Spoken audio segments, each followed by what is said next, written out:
이 집에서 가장 오래 일한 사람은 며느리였습니다. 남편 장례식이 끝난 다음 날 아침, 미영 58세는 부엌에서 마지막으로 밥솥을 닦고 있었습니다. 누가 시키지 않았지만 몸이 먼저 움직였습니다. 30년 동안 그렇게 살아왔으니까요. 그때 들려온 말, 짐은 오늘 중으로 빼세요. 30년을 살았던 집, 남편 사진이 아직 거실에 걸린 그 집에서 미영은 하루 만에 남이 됐습니다. 그리고 현관 앞에서 동서가 툭 던진 쇼핑백 하나. 어차피 버릴 거니까요. 명품 로고가 선명한 쇼핑백. 미영은 그 무게감을 느끼며 고개를 숙였습니다. 끝까지 자신을 무시하는구나, 그렇게 생각했습니다. 하지만 그날 아무도 몰랐습니다. 그 쇼핑백 하나가 미영의 인생을 완전히 바꿔놓을 줄은. 그리고 며칠 뒤 동서의 전화 한 통이 모든 걸 뒤집었습니다. 혹시 그 쇼핑백 아직 있어요? 떨리는 목소리, 조심스러운 말투. 그 순간 미영은 깨달았습니다. 자신이 받은 건 쓰레기가 아니었다는 걸. 이후 밝혀진 진실은 그 집안 모두를 무너뜨렸습니다. 새벽 5시의 시작. 미영은 늘 새벽 5시에 일어났습니다. 결혼한 첫날부터 그랬습니다. 시어머니가 그렇게 가르쳤으니까요. 며느리는 집안에서 가장 먼저 일어나야 해. 그게 예의야.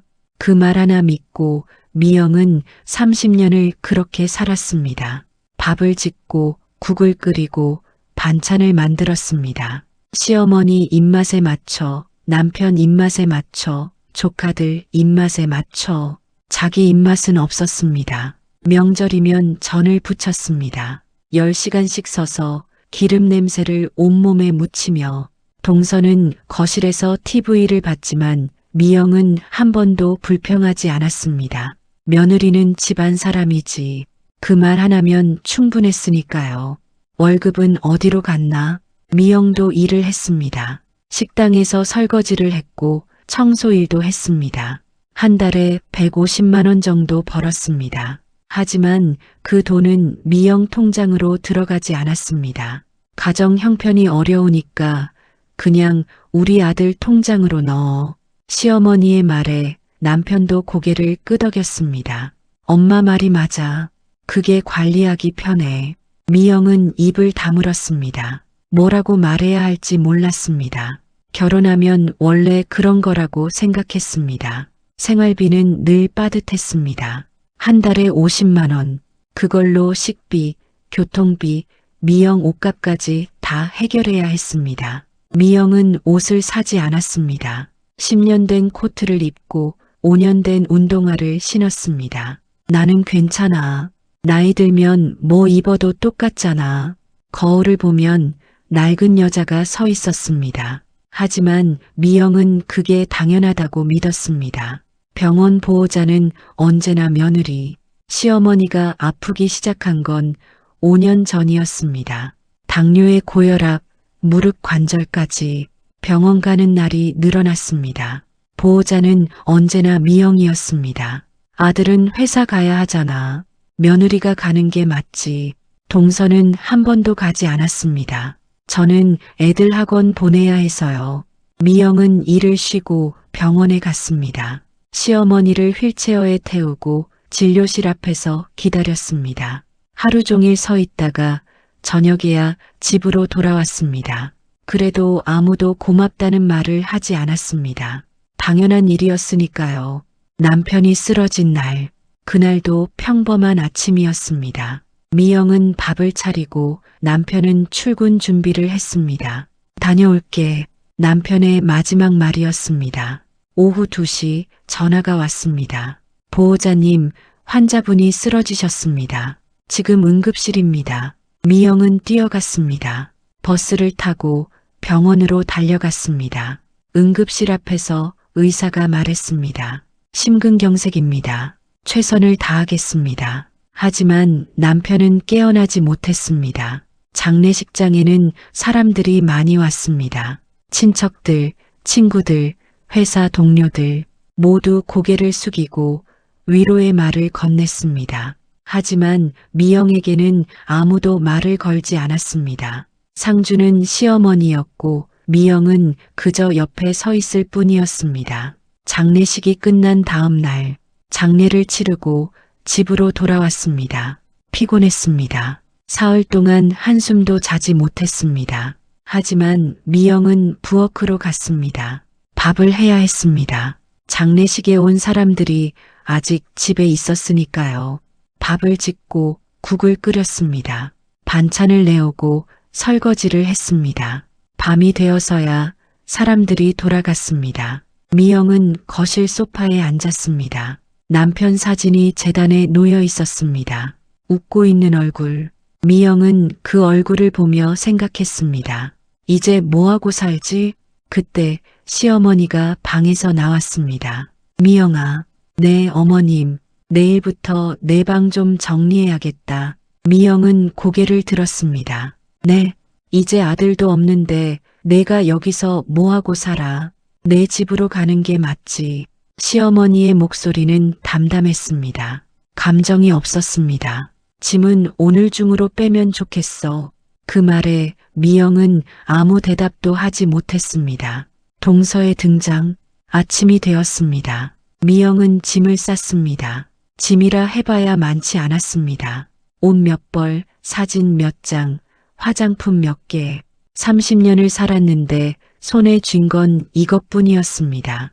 현관으로 나가려는데 동서가 나타났습니다. 언니 가시는 거예요? 미영은 고개를 끄덕였습니다. 그럼 이거나 가져가세요. 동서가 던진 건 쇼핑백 하나였습니다. 명품 브랜드 로고가 선명한 쇼핑백. 어차피 버릴 거니까요. 언니도 쓸 데 있을 거 아니에요. 미영은 그 쇼핑백을 보며 생각했습니다. 끝까지 날 무시하는구나. 하지만 말하지 않았습니다. 말하면 더 초라해질 것 같았습니다. 미영은 쇼핑백을 들었습니다. 그리고 현관문을 나섰습니다. 30년을 살았던 집, 이제 다시는 돌아오지 않을 집, 문이 닫히는 소리가 유난히 크게 들렸습니다. 버스 정류장 앞, 미영은 버스 정류장 앞에 섰습니다. 가방 하나, 쇼핑백 하나, 그게 전부였습니다. 버스가 오려면 10분은 기다려야 했습니다.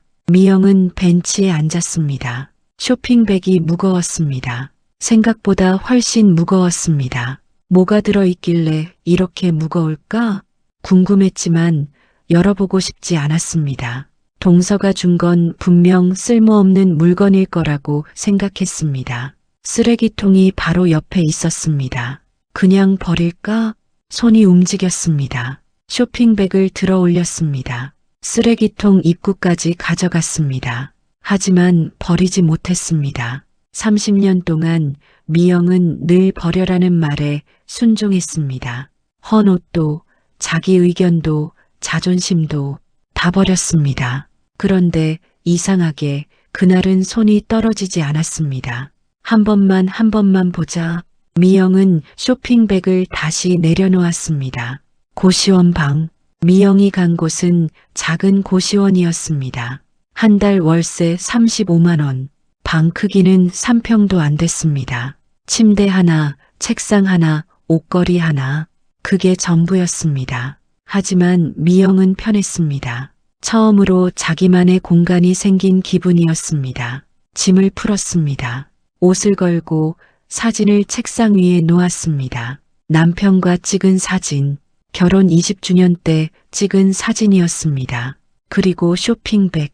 미영은 쇼핑백을 침대 위에 올려놓았습니다. 이제 열어볼까? 손이 떨렸습니다. 왜 떨리는지 알 수 없었습니다. 봉투를 열었습니다. 첫 번째 발견. 안에는 낡은 수첩 하나와 통장 여러 개가 들어 있었습니다. 미영은 눈을 크게 떴습니다. 이게 뭐지? 통장을 꺼냈습니다. 남편 이름으로 된 통장이었습니다. 첫 번째 통장을 열었습니다. 잔액 3,500만 원. 뭐야 이게? 두 번째 통장, 잔액 2,800만 원. 세 번째 통장, 잔액 5,200만 원. 네 번째, 다섯 번째, 여섯 번째. 모두 합치면 1억 5천만 원이 넘었습니다. 미영은 숨이 막혔습니다. 평생 살림만 하던 여자가 한 번도 만져본 적 없는 돈. 이게 어떻게... 손이 떨렸습니다. 세상이 갑자기 낯설어졌습니다. 수첩 속의 기록. 미영은 수첩을 집어들었습니다. 낡은 수첩이었습니다. 표지가 해졌고 종이가 누렇게 변해 있었습니다. 첫 페이지를 열었습니다. 미영 몰래 모은 돈이다. 남편의 글씨였습니다. 미영의 심장이 빠르게 뛰었습니다. 페이지를 넘겼습니다. 2010년 3월 미영이 월급을 내 통장으로 넣었다. 그 돈은 손대지 않았다. 별도로 저축했다. 2012년 7월 어머니가 생활비를 50만 원만 주라고 했다. 미영은 아무 말하지 않았다. 내가 따로 30만 원씩 저축했다. 2015년 1월 미영이 낡은 옷을 입고 있다. 새 옷을 사주고 싶었지만 어머니 눈치가 보였다. 대신 매달 20만 원씩 모았다. 페이지마다 남편의 짧은 기록이 있었습니다. 미영은 읽으면서 눈물이 났습니다. 남편이 숨긴 진실.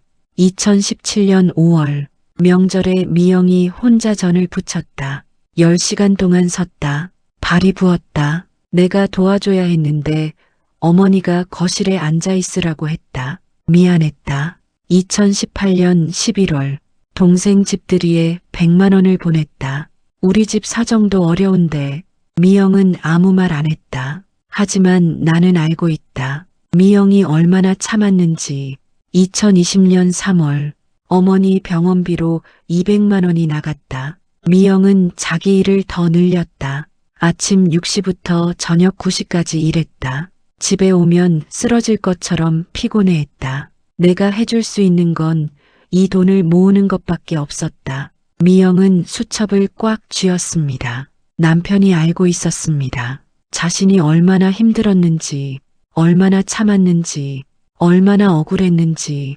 하지만 남편은 말하지 않았습니다. 대신 조용히 돈을 모았습니다. 마지막 페이지. 미영은 마지막 페이지를 열었습니다. 2024년 12월. 나는 이제 오래 못 살 것 같다. 건강검진에서 심장이 안 좋다고 했다. 의사는 수술을 권했지만 나는 하지 않기로 했다. 이유는 간단하다. 수술비가 3천만 원이다. 그 돈이면 미영이 나중에 편하게 살 수 있다. 미영아, 내가 죽으면 이 돈을 내가 가져라. 넌 이 집에서 가장 오래 일했다. 가장 많이 희생했다. 그런데 아무도 인정하지 않았다. 나도 마찬가지다. 나도 내가 얼마나 힘들었는지 알면서도 아무 말하지 못했다. 미안하다. 이 돈은 내 인생의 보상이다. 이제 내가 하고 싶은 대로 살아라. 사랑한다. 미영아. 미영은 수첩을 덮었습니다. 눈물이 멈추지 않았습니다. 30년 만에 처음으로 인정받았습니다. 울 수밖에 없었던 이유. 미영은 침대에 앉아 한참을 울었습니다. 억울해서 운 게 아니었습니다. 슬퍼서도 아니었습니다. 처음으로 누군가 자신을 봐줬다는 사실이 너무 고마웠습니다. 남편은 말은 못했지만 알고 있었습니다. 자신이 얼마나 힘들었는지, 얼마나 외로웠는지. 그리고 조용히 준비했습니다. 자신이 떠난 후 미영이 편하게 살 수 있도록. 고마워 고마워. 미영은 남편 사진을 꺼내 들었습니다. 당신 정말 바보 같아. 왜 말을 안 했어? 사진 속 남편은 웃고 있었습니다. 미영도 웃었습니다. 울면서 웃었습니다. 평온한 며칠. 그날 이후 미영은 조금씩 마음을 정리했습니다. 통장은 옷장 깊숙이 넣어뒀습니다. 아직 손댈 생각은 없었습니다. 돈이 있다는 사실만으로도 마음이 편해졌습니다. 식당 일을 다시 시작했습니다. 설거지 일이었습니다. 하루 6시간, 주 5일, 월급은 120만 원. 적은 돈이었지만 이제는 그 돈이 전부 자기 것이었습니다. 통장도 자기 이름이었습니다. 처음으로 월급을 받았을 때 미영은 기분이 이상했습니다. 이게 내 돈이구나. 30년 만에 처음 느끼는 감정이었습니다. 조용한 일상, 고시원 방은 좁았지만 미영은 만족했습니다. 아침에 일어나면 아무도 부르지 않았습니다. 밥을 차릴 필요도 없었습니다. 눈치 볼 사람도 없었습니다. 혼자 밥을 먹고 혼자 TV를 봤습니다. 밤에는 책을 읽었습니다. 오랜만에 여유가 생겼습니다. 가끔 남편 생각이 났습니다. 수첩을 꺼내 읽었습니다. 읽을 때마다 눈물이 났지만 기분은 나쁘지 않았습니다. 당신 덕분에 나는 이제 자유야. 미영은 남편에게 감사했습니다. 갑작스러운 전화. 그날 밤 전화가 왔습니다. 낯선 번호였습니다. 미영은 받지 않으려다가 혹시나 하는 마음에 받았습니다. 여보세요? 언니? 동서의 목소리였습니다. 미영은 놀랐습니다. 동서가 전화를 할 줄은 몰랐습니다. 응, 나야. 무슨 일이야? 언니 혹시 그 쇼핑백 아직 있어요? 목소리가 달랐습니다. 낮에 미영을 내쫓을 때와는 완전히 달랐습니다. 조심스러웠습니다. 떨리고 있었습니다. 미영은 순간 직감했습니다. 이 쇼핑백이 쓰레기가 아니었구나. 왜? 무슨 일인데? 그게 실은 동서는 말을 더듬었습니다. 그 안에 중요한 게 들어있을 수도 있어서요. 중요한 게? 네, 혹시 뭐 안 보셨어요? 통장이나 그런 거. 미영은 웃음이 나왔습니다. 그래서 전화한 거였습니다. 돈 때문에. 권력의 이동. 언니, 제발 그 쇼핑백 좀 돌려주세요. 저희가 실수한 거예요. 미영은 대답하지 않았습니다. 언니, 계세요? 응, 듣고 있어. 제발이요. 그거 없으면 큰일 나요. 어머님이 지금 난리 나셨어요. 미영은 침착하게 물었습니다. 그 안에 뭐가 들어있는데? 그게 형부가 모아둔 돈이요. 통장이랑 수첩이요. 얼마나? 1억 5천 정도요. 미영은 한숨을 쉬었습니다. 그걸 왜 쇼핑백에 넣어뒀어? 그게 어머님이 숨겨두신 거예요. 형부가 돌아가시기 전에 어머님한테 맡겼대요. 그런데 제가 실수로 나한테 줬구나. 네, 미안해요, 언니. 제가 잘못했어요. 미영은 웃었습니다. 30년 동안 동서는 미영에게 한 번도 사과한 적이 없었습니다. 오늘이 처음이었습니다. 언니, 내일 당장 가져다 줄게요. 아니면 언니가 어디 계신지 알려주시면 제가 가서 받아올게요. 아니, 네, 안 돼. 미영의 목소리는 단호했습니다. 왜요? 그건 우리 집 돈이에요. 내 집 돈? 남편이 누구 돈으로 모았는데? 그게 내가 번 돈이야. 내 월급으로 모은 거야. 그리고 남편이 나한테 준 거야. 하지만 수첩 읽어봤어. 남편이 뭐라고 썼는지 알아? 동서는 대답하지 못했습니다. 미영아, 이 돈은 내 인생의 보상이다. 그렇게 썼어. 그러니까 이 돈은 내 거야. 법적으로도 내 거야. 남편이 나한테 준 거니까. 언니, 그래도 가족인데. 미영은 웃었습니다. 가족? 나한테 짐 싸라고 한 사람이 가족 타령해? 나를 하루 만에 내쫓은 사람이 이제 와서 가족이래. 동서는 아무 말도 하지 못했습니다. 시어머니의 등장. 미영아, 갑자기 다른 목소리가 들렸습니다. 시어머니였습니다. 어머님, 그 돈 당장 돌려줘. 그건 우리 집안 돈이야. 넌 이제 이 집 며느리도 아니잖아. 무슨 권리로 그 돈을 가져가. 미영은 조용히 말했습니다. 어머님, 제가 30년 동안 이 집에서 뭐 했는지 아세요? 그건 매일 새벽 5시에 일어나서 밥하고 청소하고 어머님 병원 모시고 다녔어요. 그래도 제 월급은 전부 이 집으로 들어왔어요. 150만 원씩 30년 동안. 계산해 보셨어요? 5억이 넘어요. 시어머니는 말문이 막혔습니다. 그런데 제가 손에 쥔 건 뭐예요? 낡은 옷 몇 벌이에요. 그게 전부예요. 하지만 그 돈은 남편이 제 돈으로 모은 거예요. 그리고 남편이 저한테 준 거예요. 이건 제 돈이에요. 넌 정말 30년 동안 참았어요. 이제 안 참아요. 미영은 전화를 끊었습니다. 다시 걸려온 전화. 그날 밤 전화가 또 왔습니다. 이번에는 다른 번호였습니다. 여보세요? 미영 씨? 낯선 남자 목소리였습니다. 누구세요?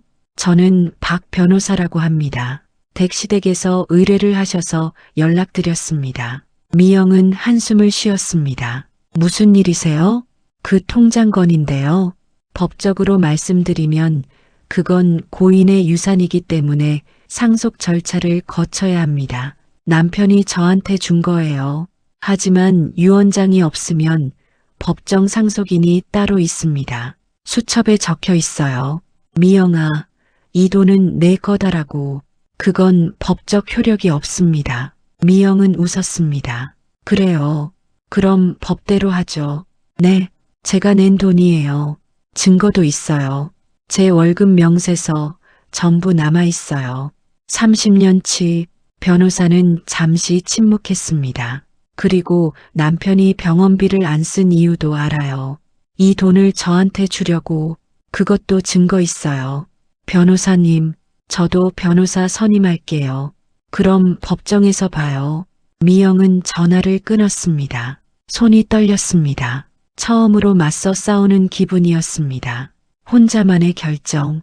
미영은 며칠 동안 고민했습니다. 정말 법적으로 싸워야 할까?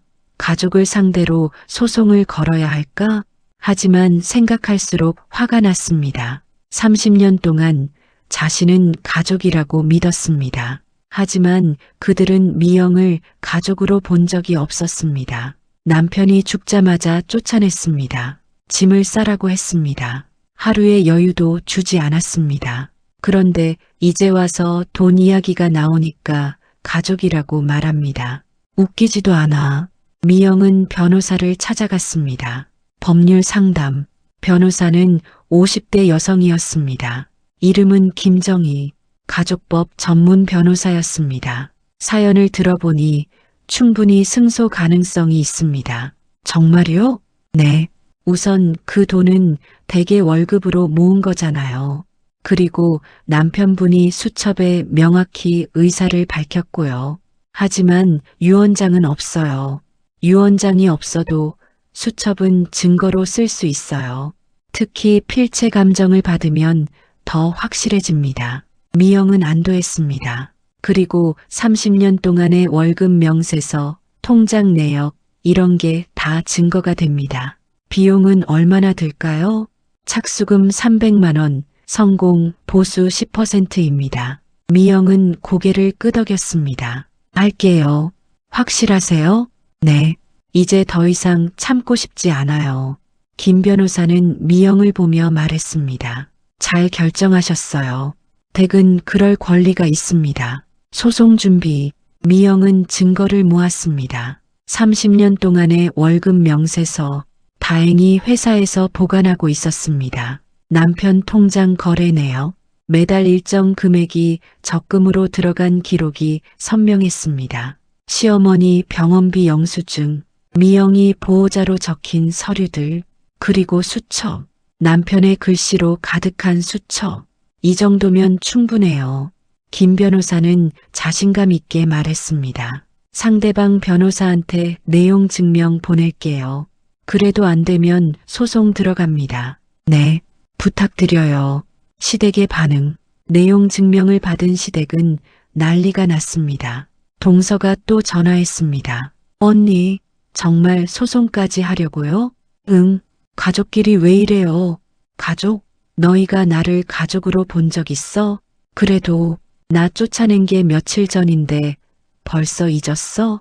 동서는 대답하지 못했습니다. 언니, 우리 어머님 건강이 안 좋으세요. 이 일로 스트레스 받으시면 그건 내 문제야. 나는 이제 상관없어. 언니. 미영은 전화를 끊었습니다. 마음이 편했습니다. 처음으로 자기 의견을 명확히 말한 기분이었습니다. 법정으로 한 달 뒤 첫 재판이 열렸습니다. 미영은 법원에 갔습니다. 혼자였습니다. 김 변호사가 옆에 있었지만 가족은 아무도 없었습니다. 반대편에는 시어머니와 동서, 그리고 그들의 변호사가 앉아 있었습니다. 시어머니는 미영을 노려봤습니다. 눈빛이 차가웠습니다. 미영은 시선을 피하지 않았습니다. 똑바로 바라봤습니다. 재판이 시작됐습니다. 원고 측 주장하십시오. 김 변호사가 일어났습니다. 원고 미영 씨는 30년 동안 피고 집안에서 며느리로 살았습니다.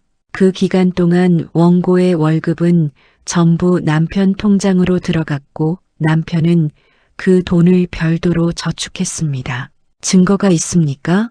네. 원고의 월급 명세서와 남편의 통장 거래 내역입니다. 서류가 제출됐습니다. 또한 남편은 수첩에 명확히 의사를 밝혔습니다. 이 돈은 미영에게 주겠다고 말입니다. 수첩도 제출됐습니다. 피고 측 반론하십시오. 상대 변호사가 일어났습니다. 수첩은 법적 유언장이 아닙니다. 따라서 법정 상속 절차를 따라야 합니다. 하지만 원고가 번 돈입니다. 결혼 후 재산은 부부 공동 재산입니다. 따라서 남편의 유산으로 봐야 합니다. 재판은 1시간 넘게 이어졌습니다. 판결, 한 달 뒤 판결이 나왔습니다. 원고 승소, 미영은 믿을 수 없었습니다. 원고가 번 돈을 남편이 저축한 것이므로 이는 원고의 재산으로 본다. 또한 남편의 수첩은 유언의 의사를 명확히 담고 있으므로 이를 인정한다. 따라서 통장의 돈은 전부 원고에게 귀속된다. 미영은 눈물이 났습니다. 이겼습니다. 처음으로 이겼습니다. 법원을 나서는 길, 시어머니와 동서가 미영을 가로막았습니다. 미영아, 시어머니의 목소리는 떨리고 있었습니다. 어머님, 정말 이렇게 하는 거야? 미영은 조용히 대답했습니다. 네, 30년을 함께 산 식구인데. 식구요? 미영은 웃었습니다. 남편 장례식 다음 날 저한테 뭐라고 하셨죠? 이제 며느리도 아니잖아. 아들 없으면 남이야. 그렇게 말씀하셨잖아요. 시어머니는 고개를 숙였습니다. 그날 깨달았어요. 전 처음부터 가족이 아니었구나. 미영아, 나는 됐어요. 이제 저도 제 인생 살 거예요. 미영은 돌아섰습니다. 뒤에서 동서가 소리쳤습니다. 언니, 후회할 거예요. 미영은 멈추지 않았습니다. 후회? 아니, 절대 후회하지 않을 겁니다. 첫 번째 선택. 미영이 처음 한 일은 집을 구하는 것이었습니다. 작은 원룸, 방 하나, 부엌 하나, 화장실 하나. 그게 전부였지만 미영은 만족했습니다. 처음으로 자기 이름으로 계약했습니다. 전세가 아니라 월세였지만 그래도 좋았습니다. 짐을 풀었습니다. 새 침대를 샀습니다. 새 책상도 샀습니다. 작은 소파도 샀습니다. 옷장을 열고 쇼핑백을 꺼냈습니다. 수첩과 통장, 이제 법적으로도 자신의 것. 미영은 수첩을 펼쳤습니다. 여보 고마워. 당신 덕분에 이제 시작할 수 있어. 자기만의 시간. 다음 날부터 미영은 새로운 생활을 시작했습니다. 아침에 일어나도 밥을 지을 필요가 없었습니다. 빵 한 조각과 커피 한 잔이면 충분했습니다. 식당 일도 그만뒀습니다. 더 이상 돈 때문에 일할 필요가 없었습니다. 대신 미영은 하고 싶었던 일들을 했습니다. 오랜만에 미용실에 갔습니다. 머리를 자르고 염색도 했습니다. 거울을 보니 10년은 젊어 보였습니다. 옷도 샀습니다. 백화점에 가서 마음에 드는 옷을 골랐습니다. 가격표를 보지 않았습니다. 처음으로 그렇게 샀습니다. 책도 샀습니다. 서점에 가서 읽고 싶었던 책들을 샀습니다. 한 번에 10권이나 샀습니다. 행복하다. 미영은 혼잣말을 했습니다. 새로운 사람들. 미영은 문화센터에 등록했습니다. 요가 수업이었습니다. 처음에는 어색했습니다. 다른 사람들은 다 친해 보였습니다. 하지만 금방 익숙해졌습니다. 안녕하세요. 저는 미영이에요. 안녕하세요. 저는 순자예요. 순자는 미영과 비슷한 나이였습니다. 60대 초반, 혼자 사는 여성이었습니다. 혼자 사세요? 네. 남편이 작년에 돌아가셨어요. 저도요. 두 사람은 금방 친해졌습니다. 수업이 끝나고 같이 차를 마셨습니다. 요즘 어떻게 지내세요? 그냥요. 혼자 살아요. 가족은요? 없어요. 시댁하고는 연락 안 해요. 순자는 고개를 끄덕였습니다. 저도 그래요. 며느리 노릇 30년 했는데 남편 죽으니까 바로 남이 되더라고요. 미영은 순자를 보며 웃었습니다. 똑같네요. 그러게요. 두 사람은 오래 이야기했습니다. 서로의 인생을, 서로의 아픔을. 헤어질 때 순자가 말했습니다. 다음 주에 또 봐요. 같이 밥 먹어요. 네, 좋아요. 미영은 집으로 돌아오며 생각했습니다. 나한테도 친구가 생겼네. 남편에게 보고하는 시간. 미영은 남편 사진을 벽에 걸었습니다. 매일 저녁 사진 앞에 앉았습니다. 여보, 오늘 요가 수업 갔어. 재밌었어. 새 친구도 생겼어. 이름은 순자. 나랑 비슷한 사람이야. 머리도 잘났어. 어때? 예쁘지? 미영은 사진 속 남편을 보며 웃었습니다. 당신 덕분이야. 당신이 모아준 돈으로 이제 행복하게 살고 있어. 고마워. 정말 고마워. 사진 속 남편은 여전히 웃고 있었습니다. 1년 후, 1년이 지났습니다. 미영은 많이 변했습니다. 옷차림도 달라졌고, 말투도 달라졌고, 표정도 달라졌습니다. 이제 눈치를 보지 않았습니다. 하고 싶은 말을 했습니다. 하고 싶은 일을 했습니다. 요가 수업도 계속 다녔습니다. 순자와는 일주일에 한 번씩 만났습니다. 같이 밥 먹고 차 마시고 이야기했습니다. 가끔 여행도 갔습니다. 제주도도 가고 부산도 갔습니다. 혼자서 또는 순자와 함께. 이게 내 인생이구나. 미영은 행복했습니다. 마지막 전화. 어느 날 전화가 왔습니다. 동서였습니다. 여보세요? 언니. 목소리가 작았습니다. 무슨 일이야? 어머님이 많이 편찮으세요. 병원에 입원하셨어요.